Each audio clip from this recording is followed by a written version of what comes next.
When I first presented these high-end concepts to the team for the vision I had of New York, the team thought I was crazy. But when you put a crazy mind in a situation that I'm in, you can only get innovation. His New York and his concept and the work that the concept team has done is frightening. My first reaction was, there's no way in hell we're going to be able to pull this off. We're really trying to capture the feel of what it would be like to walk the streets of this amazing, mega city and do these incredible things. So that means more people in the streets, more traffic on the roads. It means more interactivity with props, with destruction, with characters that can interact with the worlds in unique ways. But the oral is all around you, so it's our job to kind of make people feel like when they're in Times Square, they're standing in the middle of Times Square and stuff is all around them as it really would be. Once the players are done running around this New York, I think they can go back to New York and they won't need a tour guide.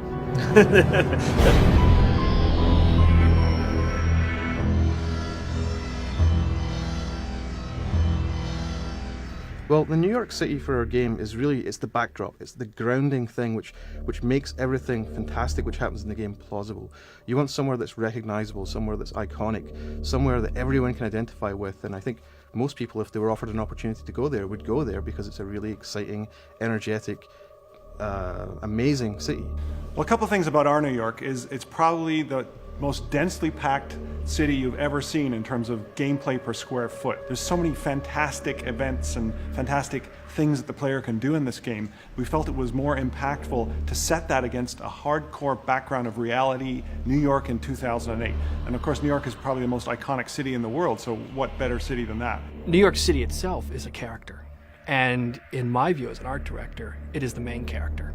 Yes, it's a backdrop to story, but my approach visually is that this is my main character and it's going to have a character arc. And I'm going to grow the story of New York and add to its history as it pertains to Prototype.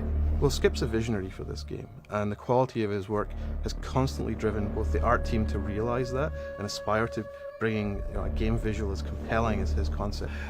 There was a team that went to New York City, took tons of photos to get a good sense of New York. But now we have these photos, but what's New York?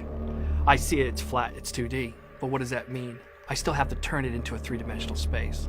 It seemed to me that what he was envisioning was huge volumetric cloud systems, sort of the great beams of light filtering from the skies, the great contrast in the colors. I sort of sat back and said, this will never happen. That's not a video game, that's a movie, that's way too insane. But we, time and time, keep delivering those things, and we pick the right elements to erase and say, hey, we can't do that. But we do a lot of what's in those concepts.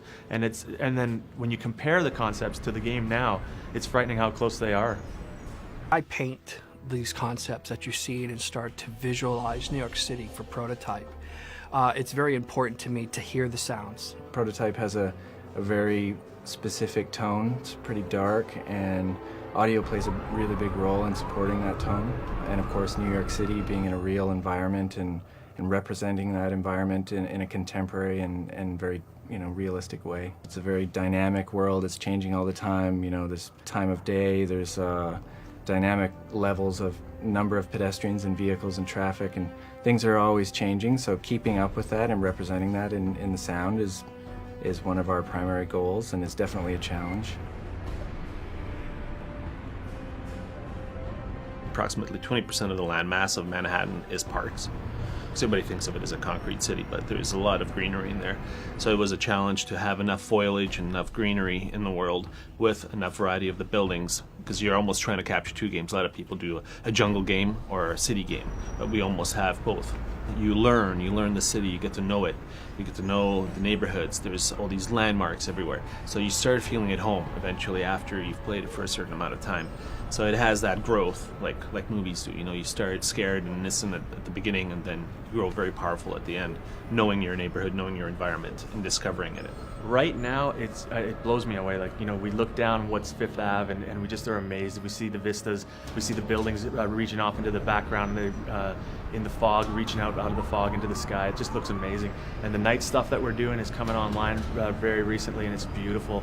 And what you see are these great flows, almost natural-like rhythms in the vehicles and the pedestrians as they move through the sort of the natural cycle of the day, and the sun rises and the sun sets, and all the lights in the building turn on and all the lights in the building turn off.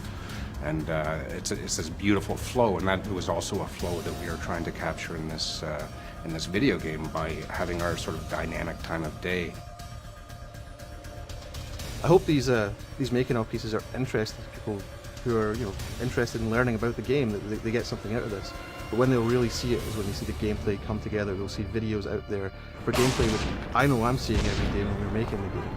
So when you see those videos come online, on the web, on TV, there won't be any room for debate. A lot of games, do hype and pre-market, and try to sell before they come out and build up the buzz. And, I'll be honest, we're doing that too here. We're part of the marketplace. But if you know something about me personally, okay, I'm a realist. I don't overpromise. What I say, I frickin' deliver. So if you're seeing something here in these videos and you're not believing it, and you're not believing what we're saying, and you're not believing that we can pull it off, you're wrong. We will.